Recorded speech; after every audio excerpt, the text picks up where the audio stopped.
Bro, it's not working. Hold on. Huh?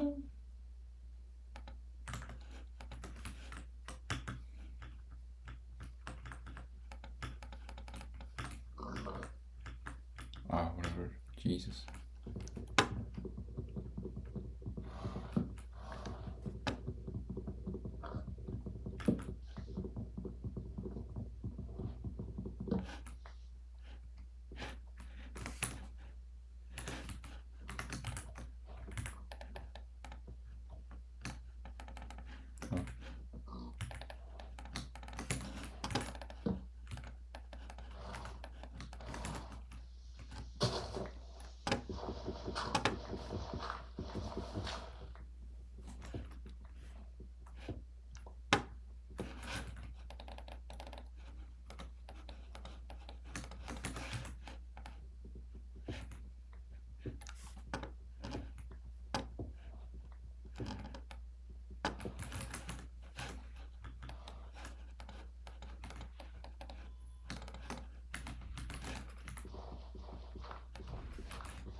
这边也没有，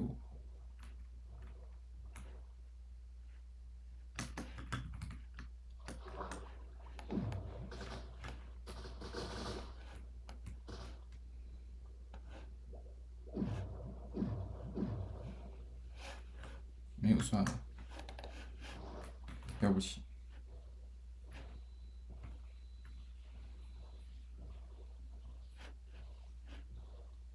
不缺你这个。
Yeah, I completely passed it.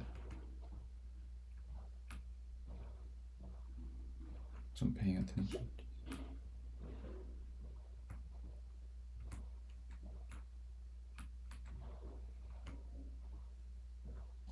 I was autopiloting.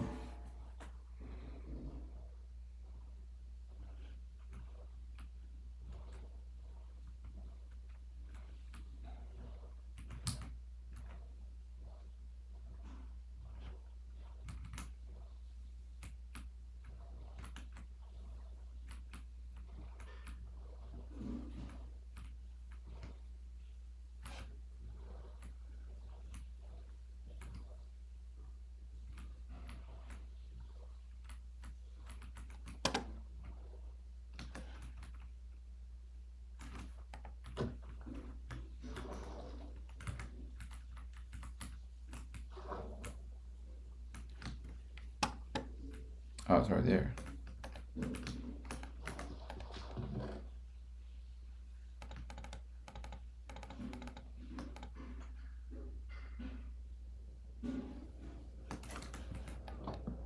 Will I make a...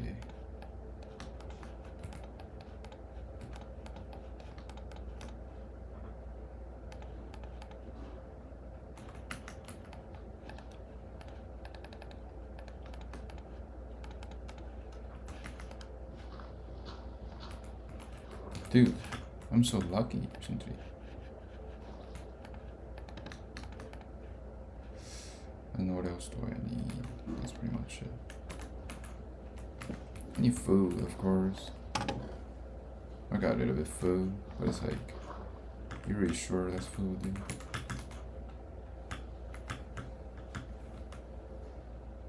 Let's go east a little bit.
Keep walking, guys, keep walking.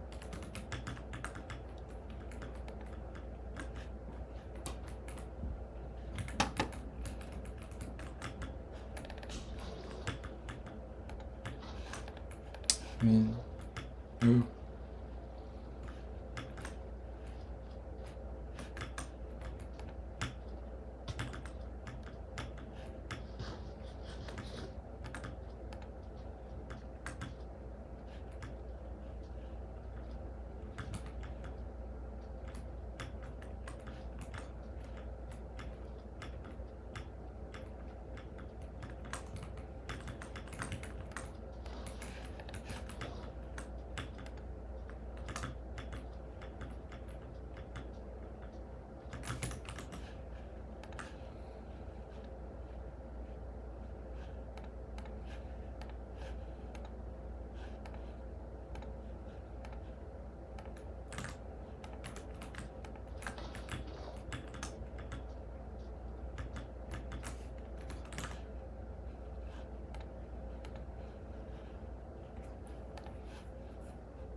Oh, what is that? Some animals, I guess. Some form of animals.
FPS is like kind of lagging-ish. I don't even know.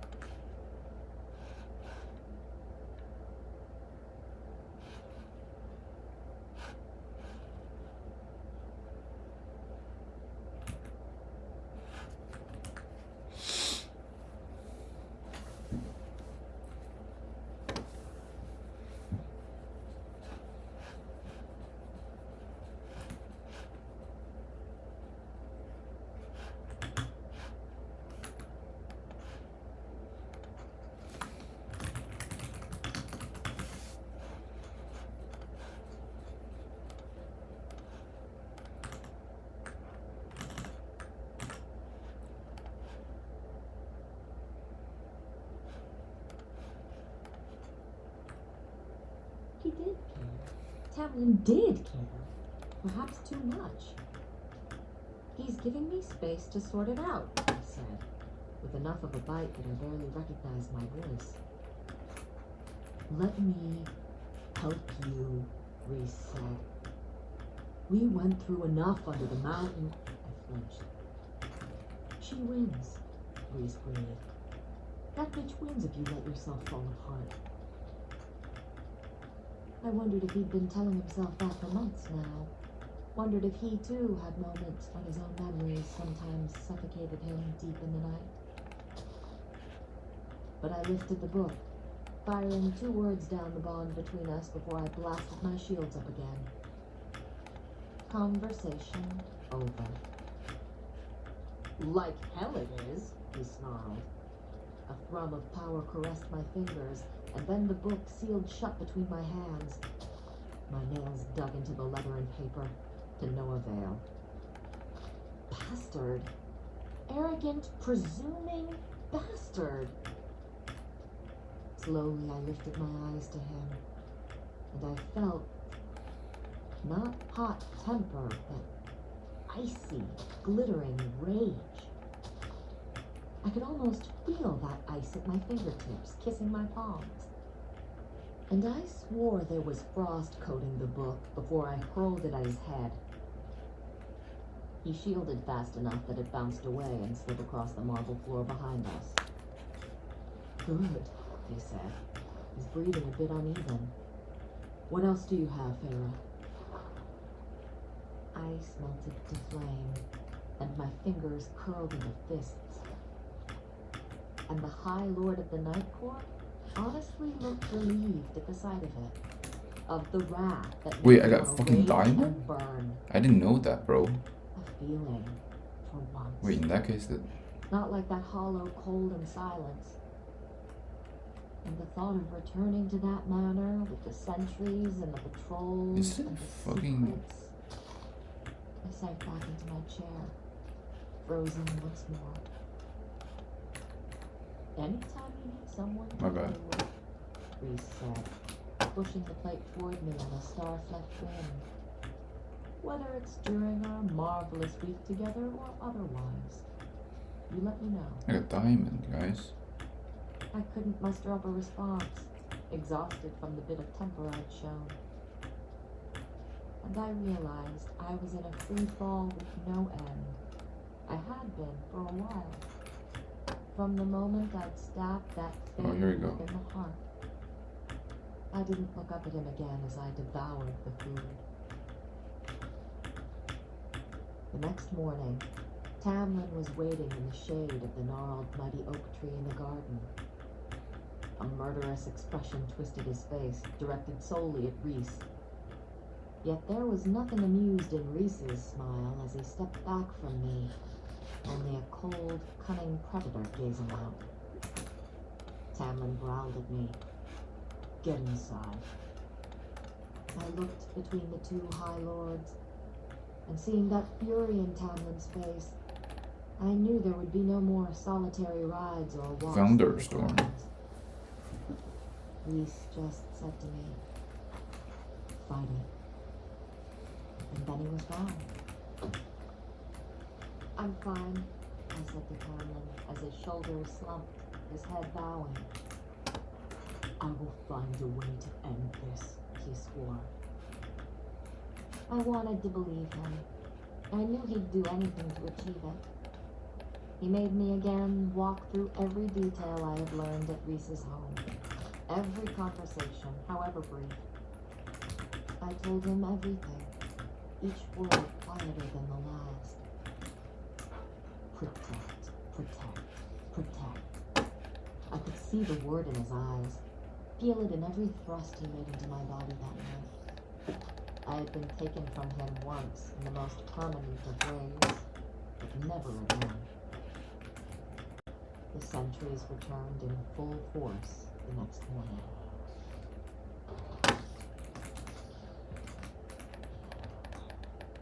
Chapter 12. During that first week back, I wasn't allowed out of sight of the house. Some nameless threat had broken into the lands, and Tamlin and Lucian were called away to deal with it. I asked my friend to tell me what it was, yet Lucian had that look he always did when he wanted to, but his loyalty to Tamlin got in the way. So I didn't ask again. While they were gone, Ianthe returned. To keep me company, protect me, I don't know. She was the only one.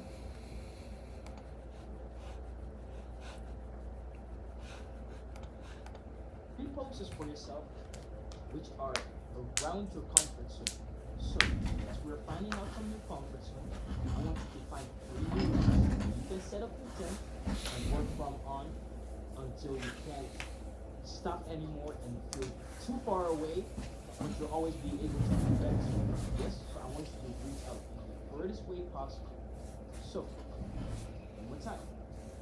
Train your rocks, front, right, back, side. Diagonals are possible as well.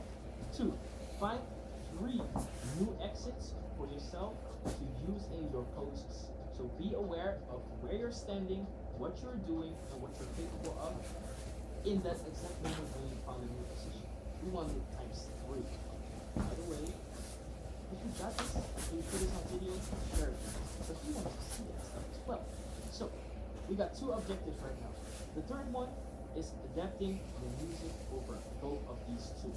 Yes, being able to feel your comfort zone, getting all up when you hear your song to execute something that's out of your comfort zone. So we're trying to find a way between your comfort zone and out of your comfort zone, knowing that it will all work out just fine. Yes, it's time to work. I don't want to talk anymore. Let's get it working, and I want to see all the videos, so make sure you get your social media platform ready and go to my group guide to tag and always let us know what's happening. We will see you soon. Stay safe. Peace.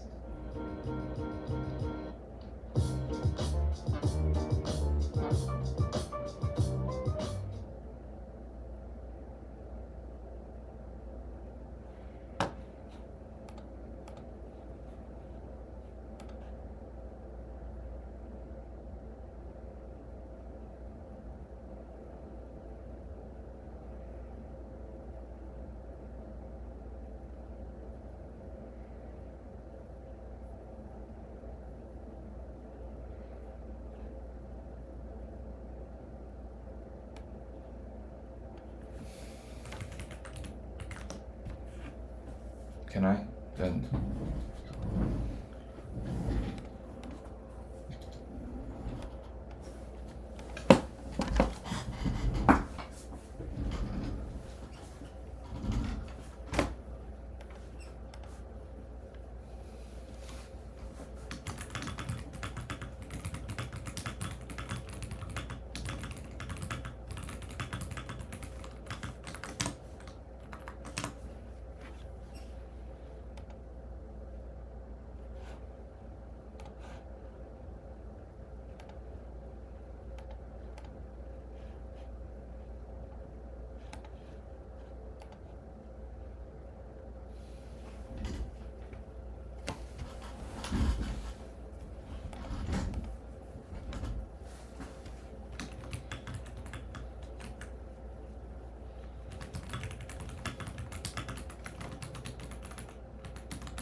Dies in game, I guess.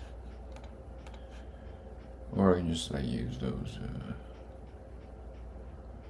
I die in game. Oh, let's see if anything I can use.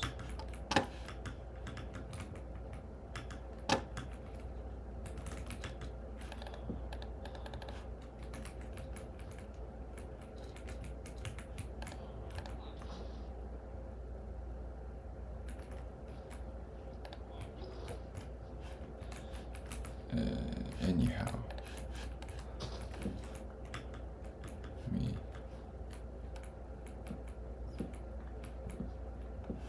Bro, this is a useless village. What the fuck?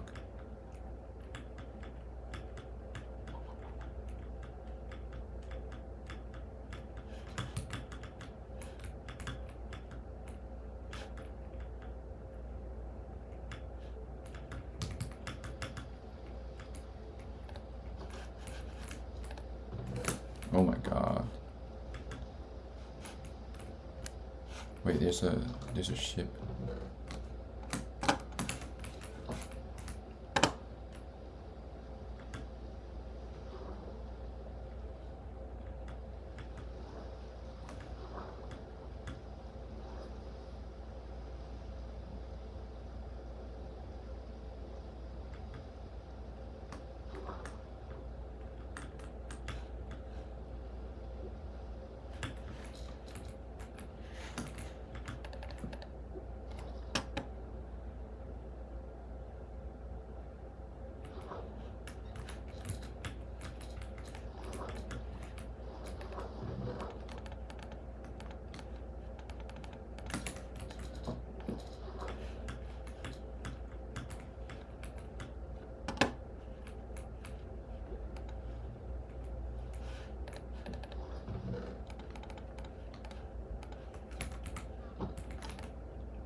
go on an adventure, guys.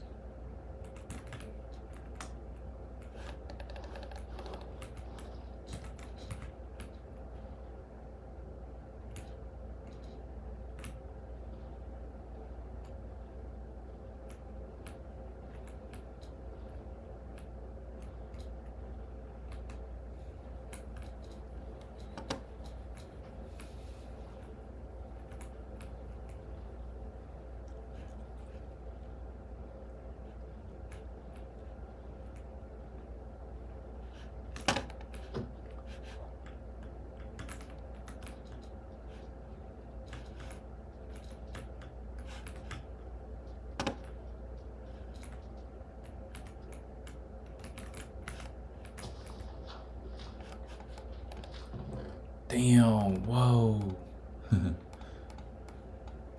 Okay. Okay, Jesus Christ, Jesus. Jesus fucking Christ, dude. Yeah, I'm done, bro. I think I have enough food. Yeah, I got enough food.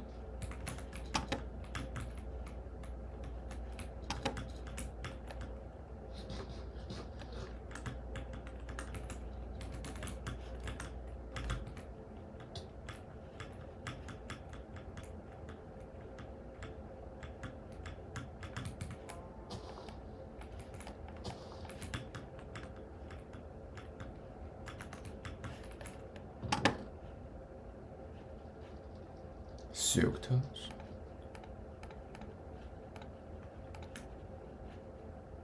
I'm breaking. I just take it, I guess. What we got? What we got?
Nice, nice.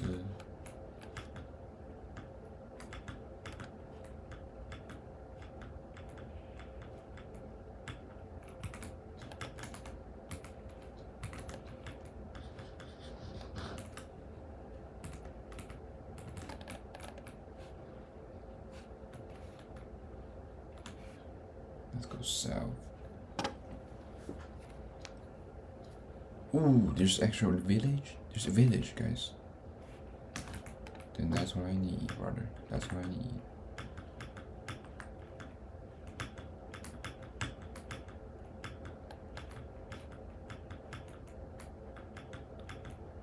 Oh, there's actual village. There might be actual food. Wait. This is a starting point, though.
Are you fucking kidding me? Oh, we recharge. What is this kind of stuff? What is it? Jesus. Ooh, it's a big ass village. It is a big ass village, guys.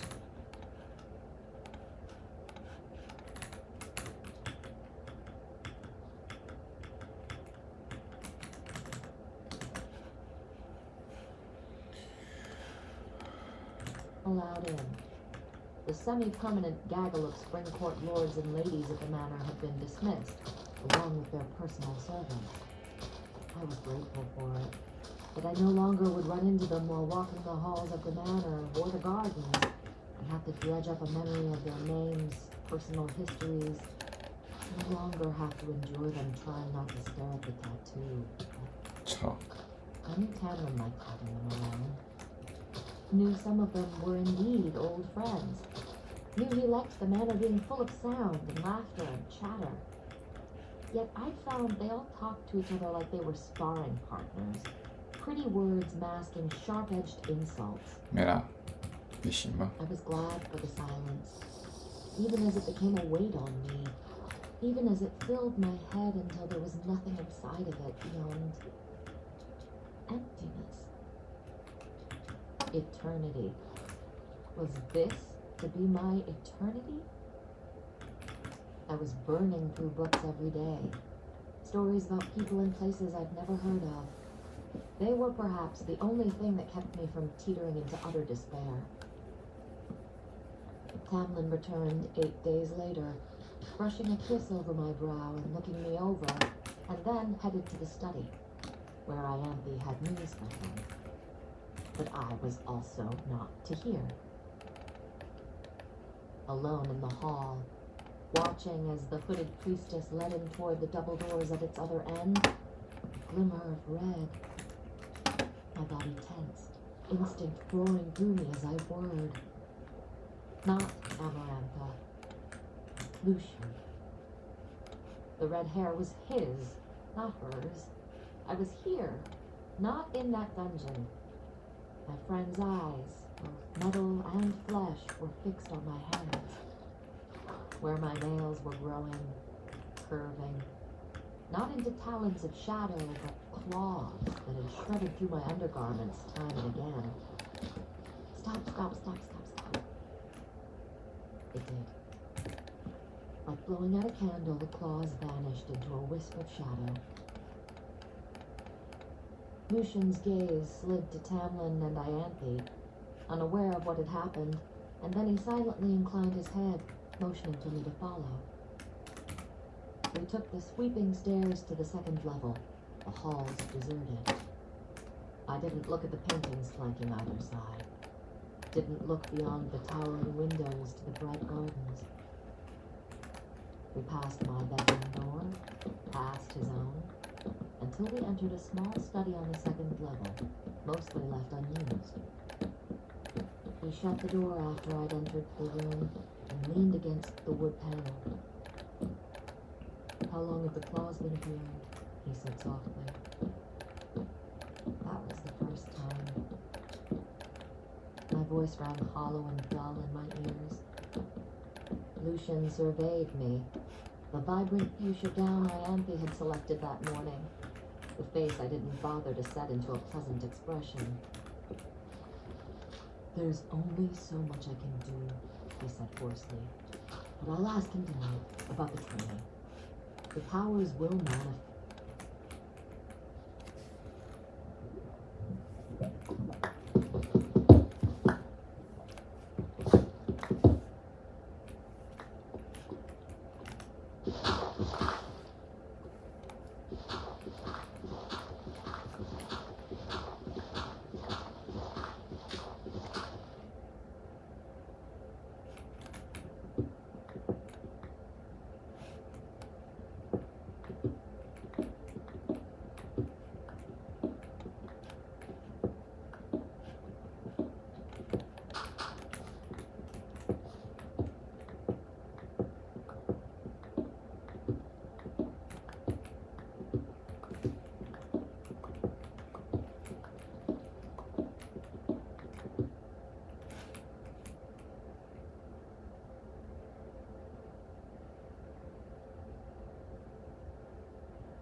在哪儿啊？我靠，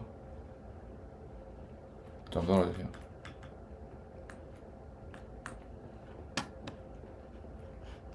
服了。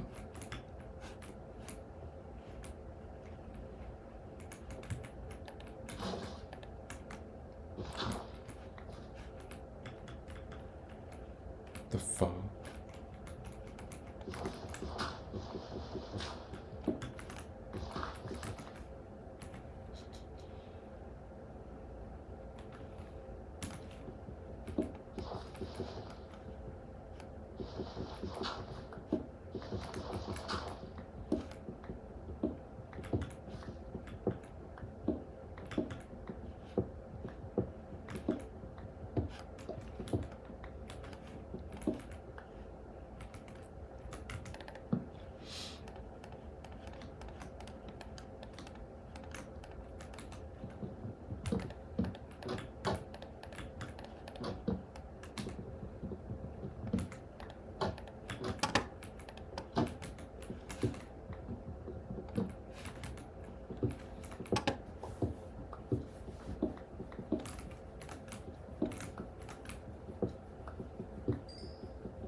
他妈40分钟了，进不了地狱，我操！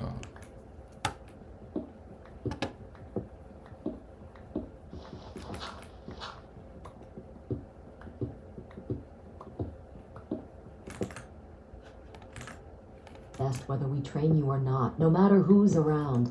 I'll ask him tonight, he repeated. I already knew what the answer would be, though. Lucian didn't stop me as I opened the door he'd been leaning against and left without another word. I slept until dinner, roused myself enough to eat, and when I went downstairs, the raised voices of Tamlin, Lucian, and Ianthe sent me right back to the steps. They will hunt her and kill her, Ianthe had hissed at Lucian. Lucian had growled back. They'll do it anyway, so what's the difference?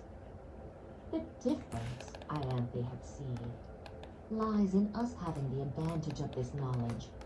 It won't be Feyre alone who is targeted for the gifts stolen from those High Lords. Your children, she said to Tamlin, will also have such power.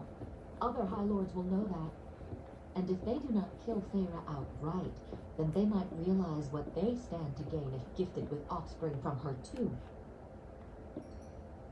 My stomach had turned over at the implication that I might be stolen and kept for breeding. Surely no High Lord would go so far. If they were to do that, Lucian had countered, none of the other High Lords would stand with them. They would face the wrath of 6 courts bearing down on them. No one is that stupid. Rhysand is that stupid, Ianthe had spat. And with that power of his, he could potentially withstand it. Imagine, she said, voice softening as she had no doubt turned to Tamlin. A day might come when he does not return her. You hear the poisoned lies he whispers in her ear. There are other ways around it, she had added with such quiet venom. We might not be able to deal with him, but there are some friends that I made across the sea. We are not assassins, Lucian had cut in. Rhys is what he is, but who would take his place? My blood went cold, and I could have sworn ice frosted my fingertips. Lucian had gone on, his tone pleading. Tamlin. Tam, just let her train, let her master this. If the other High Lords do come for her, let her stand a chance. Silence fell as they let Tamlin consider. My feet began moving the moment I heard the first word out of his mouth, barely more than a growl. No. With each step up the stairs, I heard the rest. We give them no reason to suspect she might have any abilities, which training will surely do. Don't give me that look, Lucian. Silence again. Then a vicious snarl, and a shudder of magic rocked the house. Tamlin's voice had been low, deadly. Do not push me on this. I didn't want to know what was happening in that room, what he'd done to Lucian, what Lucian had even looked like to cause that pulse of power. I locked the door to my bedroom and did not bother to eat dinner at all. Tamlin didn't seek me out that night. I wondered if he, Ianthe, and Lucian were still debating my future and the threats against me. There were sentries outside.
At my bedroom the following afternoon, when I finally dragged myself from bed.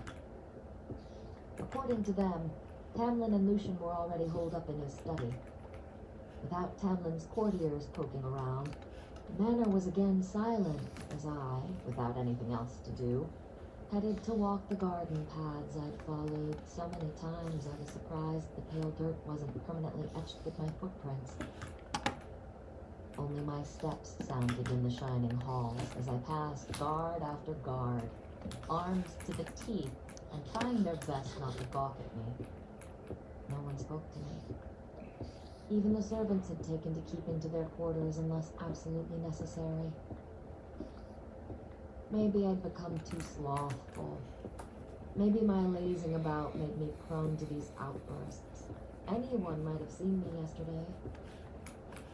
And though we'd never spoken of it, Ianthe knew about the powers. How long had she been aware? I thought of Tamlin telling her. My slippers scuffed on the marble stairs, the chiffon trail of my green gown slithering behind me. Such silence. Too much silence. I needed to get out of this house, needed to do something.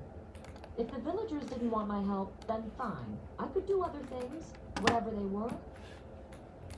I was about to turn down the hall that led to the study, determined to ask Tamlin if there was any task that I might perform, ready to beg him, when the study doors flung open and Tamlin and Lucian emerged, both heavily armed. No sign of Ianthe. "You're going so soon?" I said, waiting for them to reach the foyer. Tamlin's face was a grim mask as they approached. "There's activity on the western sea border. I have to go." The one closest to Highburn. "Can I come with you?" I'd never asked it outright, but Tamlin paused. Lucian continued past, through the open front. Alright, what do we got here? What do we got?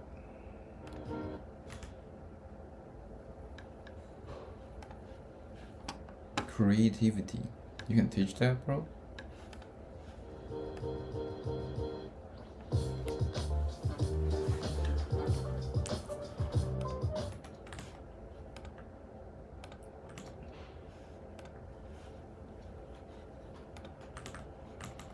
Of course, of course. Not even inside the thing yet, bro. Arba. Oh, Arba. Then let me do something for you.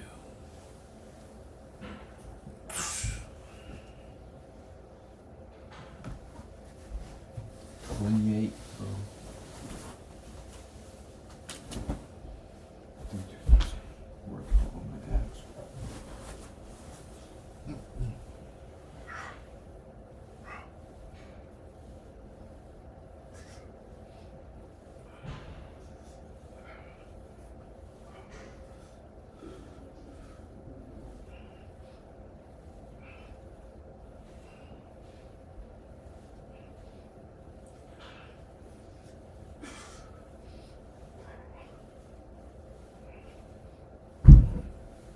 $16.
I need 12 something.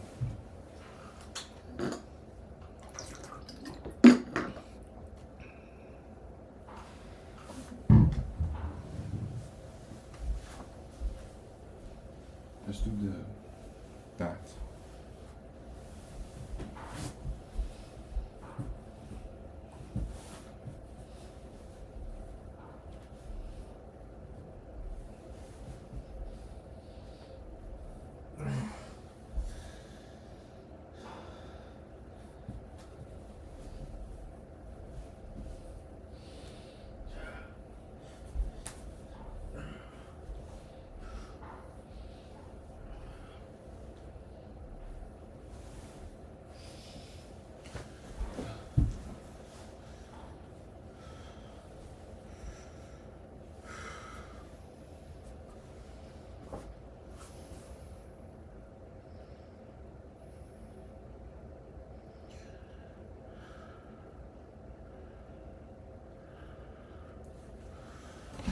Ja.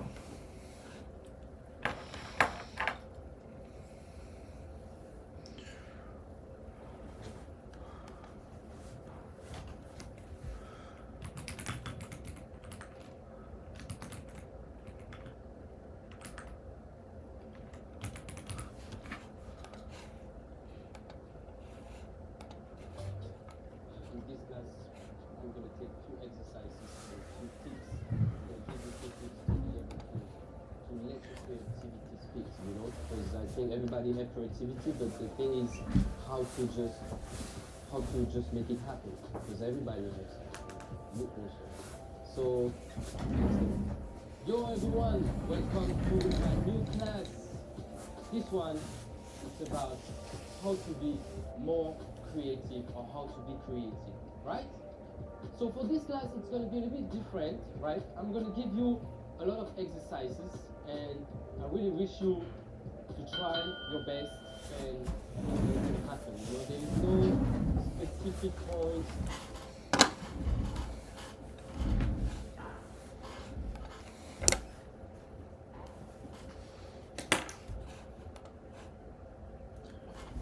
Gotta show you.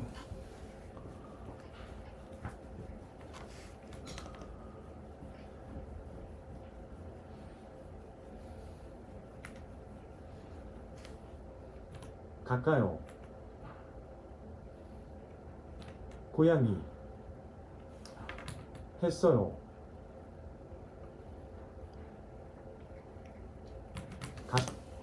Easy. Muka.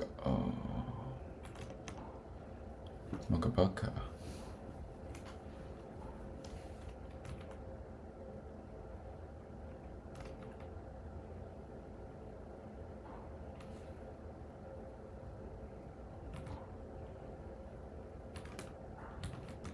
영. 이앙.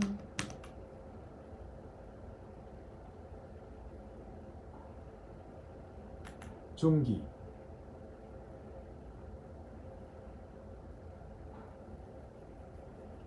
중희. Ah.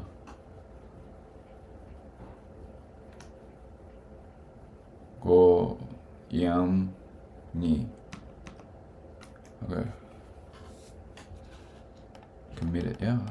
I got it. Don't worry. Easy. One session of Duolingo. Yeah. I should probably, yeah.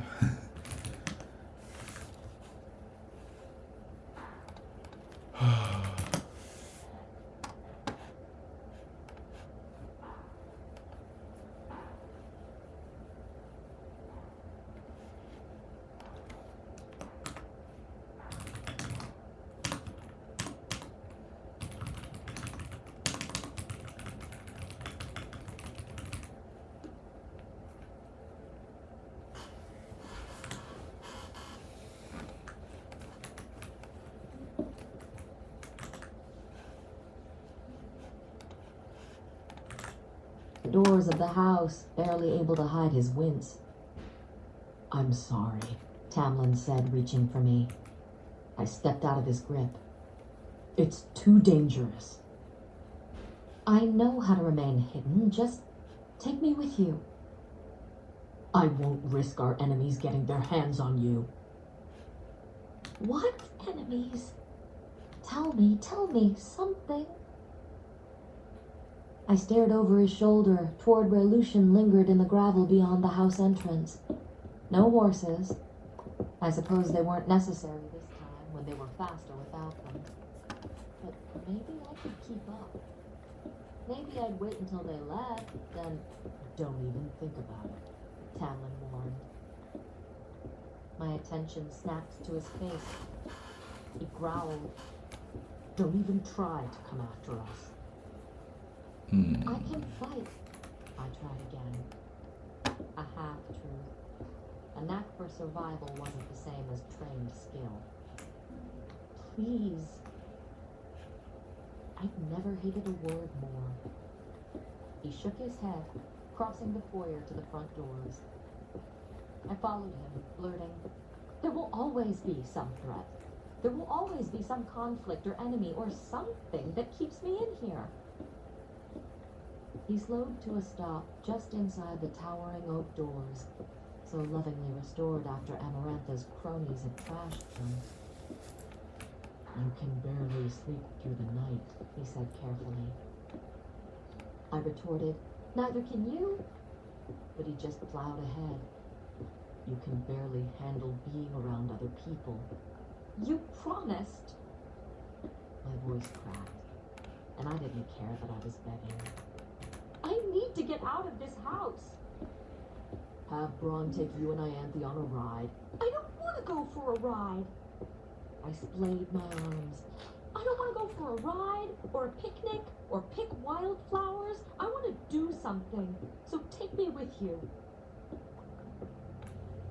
That girl who needed to be protected, who had craved stability and comfort, she had died under the mountain. I had died, and there had been no one to protect me from those horrors before my neck snapped. So I had done it myself, and I would not, could not yield that part of me that had awoken and transformed under the mountain. Tamlin had gotten his powers back, had become whole again, become that protector and provider he wished to be. I was not the human girl who needed coddling and pampering, who wanted luxury and easiness. I didn't know how to go back to craving those things, to being docile. Tamlin's claws punched out. Even if I risked it, your untrained abilities render your presence more of a liability than anything. It was like being hit with stones, so hard I could feel myself cracking. But I lifted my chin and said, I'm coming along whether you want me to or not. No, you aren't. He strode right through the door, his claws slashing the air at his sides, and was halfway down the steps before I reached the threshold, where I slammed into an invisible wall. I staggered back, trying to reorder my mind around the impossibility of it. It was identical to the one I built that day in the study, and I searched inside the shards of my soul, my heart, for a tether to that shield, wondering if I'd blocked myself, but there was no power emanating from me. I reached a hand to the open air of the doorway and met solid resistance. Tamlin, I rasped. But he was already down the front drive, walking toward the looming. Wait, am I stupid? Lucian remained at the foot of the stairs, his face so pale. I can just, oh my gosh. Tamlin, I said again. I have this, so I can just literally just go up and just find some, I don't know, I slammed shit my and hand just, into the invisible barrier. oh my No god. movement, nothing but hardened air. And I had not learned about my powers enough to try to push through, to shatter it. I had let him convince me not to learn those things for his sake. Don't bother trying, Lucian said softly. Cleared the gates and vanished. He shielded the entire house around you. Others can go in and out, but you can't. Not until he lifts the shield. He locked me in here. I hit the shield again. Again. Nothing. Just be patient, Vera. Lucian tried, wincing as he followed after Tamlin. Please, I'll see what I can do. I'll try again. I barely heard him over the roar in my ears. Didn't wait to see him pass the gates and winnow through. He'd locked me in. He'd sealed me inside this house. I hurtled for the nearest window in the foyer and shoved it open. A cool spring breeze rushed in, and I shoved my hand through it, only for my fingers to bounce off an invisible wall. Smooth, hard air pushed against my skin. Breathing became difficult. I was trapped. I was trapped inside this house. I might as well have been under the mountain. I might as well have been inside that cell again. I backed away, my steps too light, too fast, and slammed into the oak table in the center of the foyer. None of the nearby sentries came to investigate. He'd trapped me in here. He'd locked me up. I stopped seeing the marble floor, or the paintings of the walls, or the sweeping staircase looming behind me.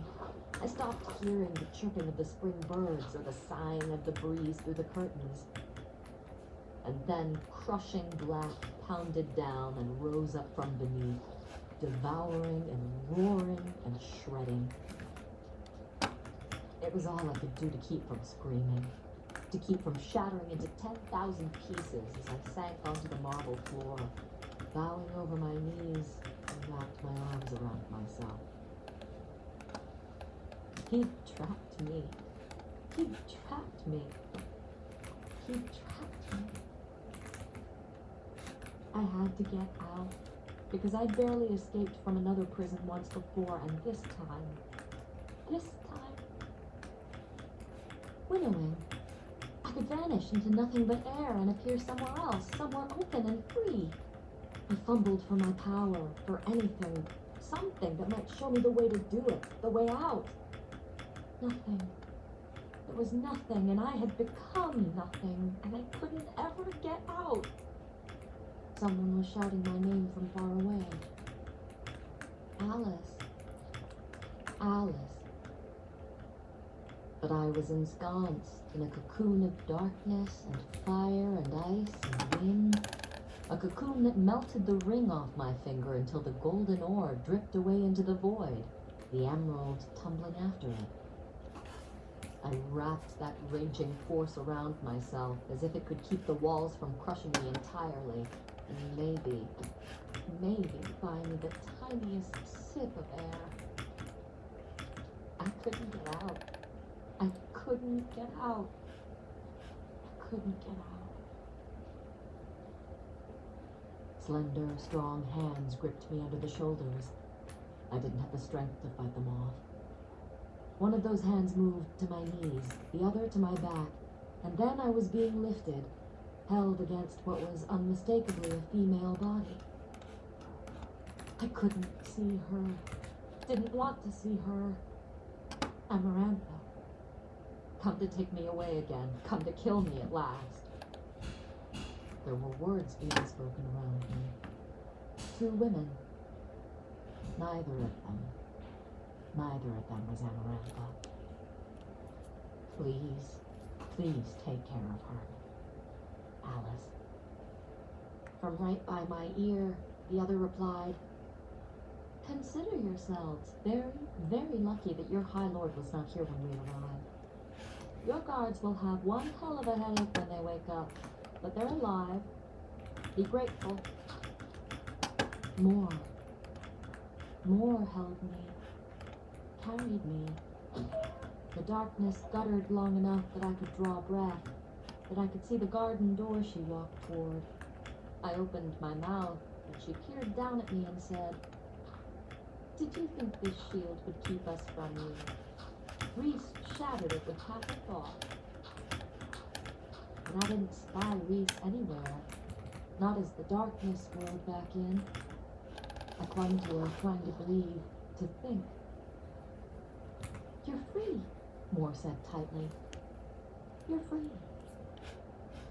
Not safe, not protected. Free. She carried me beyond the garden, into the fields, up a hill, down it, and into a cave.